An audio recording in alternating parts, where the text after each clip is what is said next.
he questions my wife's integrity about development. My wife and my family are hardworking Jamaicans. We started off with taxes like many other Jamaicans, and I have worked hard. He has sought to weaponize that. But the people who receive me when I go into the country, they say, Andrew, don't worry. No weapon formed against you shall prosper. Mr. Golding, your rebuttal. I made the point that for the Prime Minister and his wife to be in the real estate business when so many of the agencies of government which regulate that business fall under his Ministry of Economic Development and Job Creation creates the possibilities for conflicts of interest, and I stick by that position.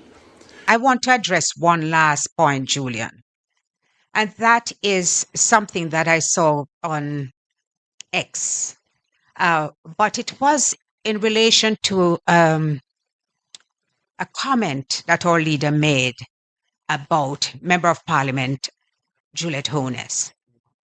Now, the way that it has been spun is that he was wrong to speak about the Prime Minister's wife.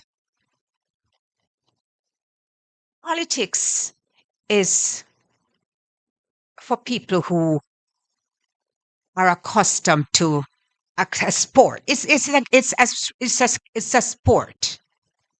It's not a tea party. If you want to remain outside of the public scrutiny, then you should remain in a position of a wife.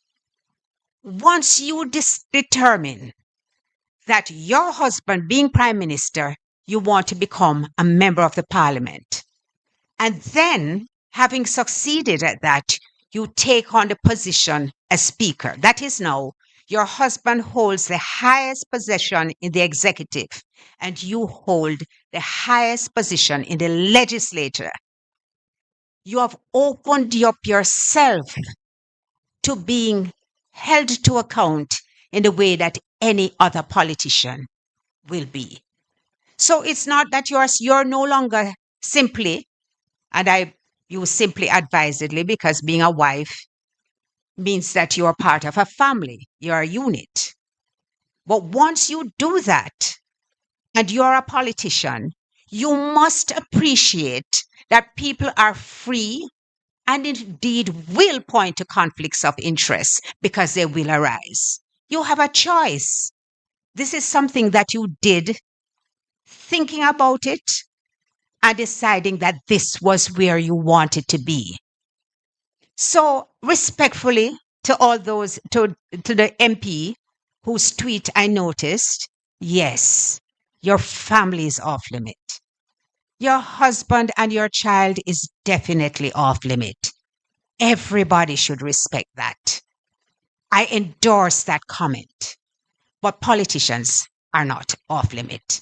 And their conduct, it must be held up to scrutiny. It must be transparent and it must be accountable, and you must set your example by abiding by the rule of law.